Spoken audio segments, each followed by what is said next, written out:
Hi there, folks. This is Craig, the options linebacker, and this is the weekend report for Sunday, October 18th. Now, the forecast I'm going to share with you this week shows that I think that we've got some short-term weakness showing up in the markets.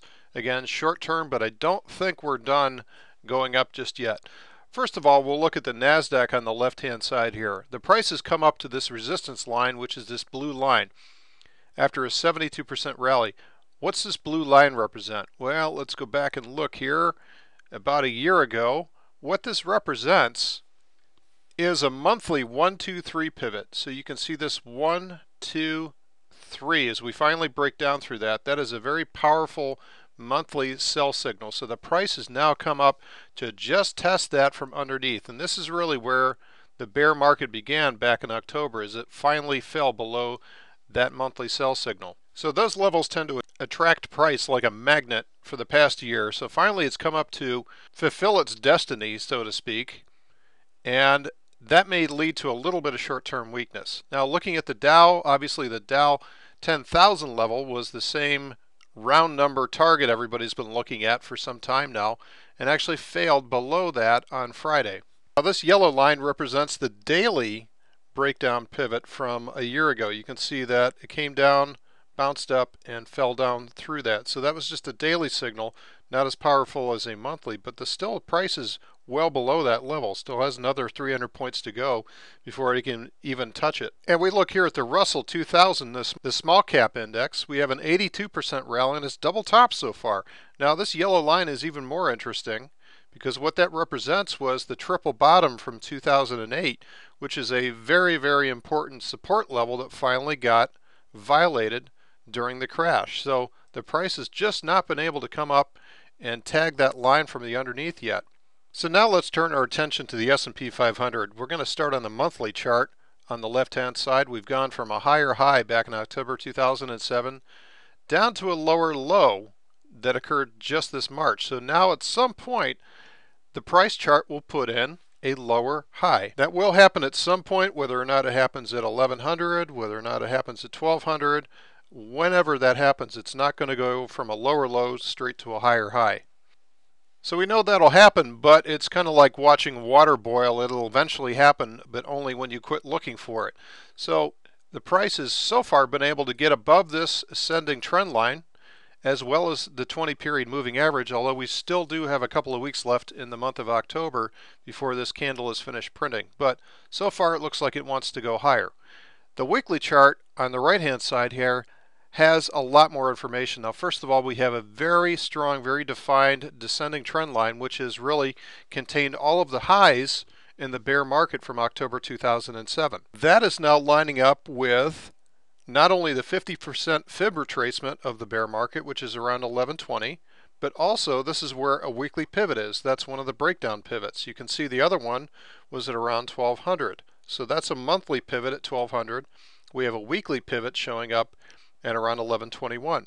So at this point, I don't know whether the high for this move is going to be made up at around 1120 or perhaps as high as 1200 before we consolidate for an extended period of time. So I do believe at some point in the near future, I don't know how long that's going to take, but we will see 1200 in the S&P within the next 12 months certainly. But right now what we are showing is some short-term weakness. Part of the problem about seeing an obvious target like what's up here at 1121 is that everybody sees it. Just like everybody sees those targets on the Russell 2000 at 650. And because of the fact that everybody sees it, are they going to wait for that target to get hit, or are they going to try to be the first mover? In other words, is the price now going to fade down from here back into this level and try to get everybody jumping on the bear train again, and then see some more short covering?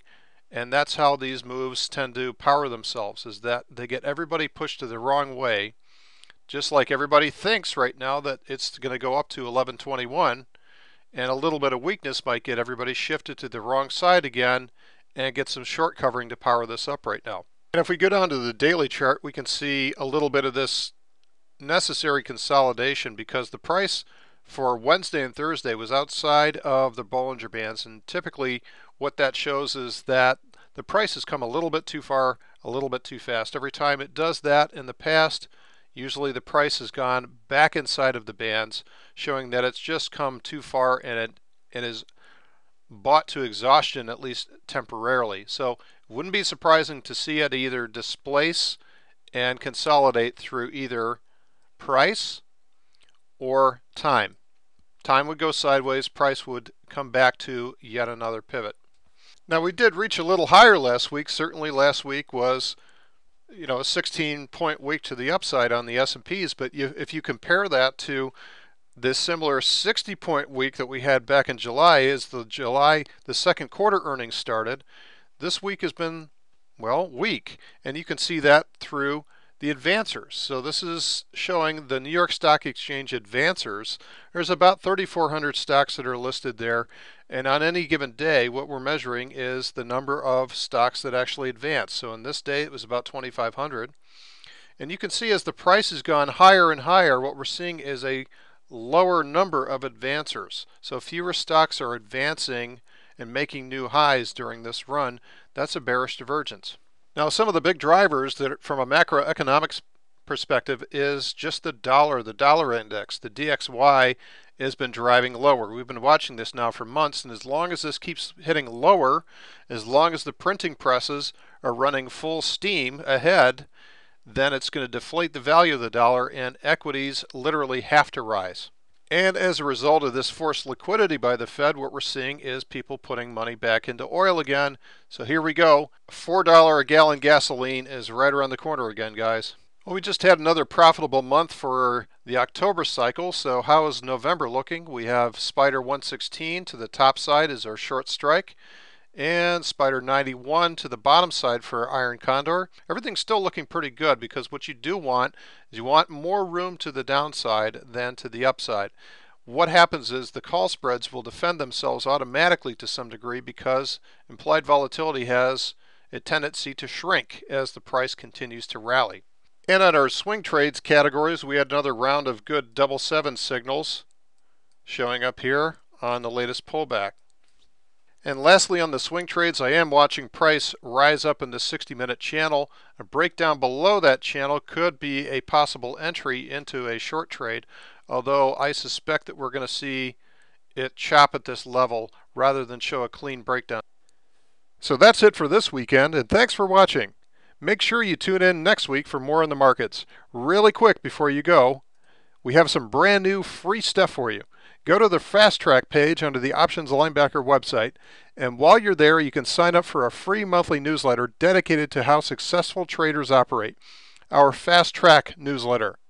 You can also instantly download our brand new ebook for free, Technical Analysis for Options Traders, which shows you how a few simple yet powerful reads on the market can help improve your options trading profitability. Good trading, and see you next week.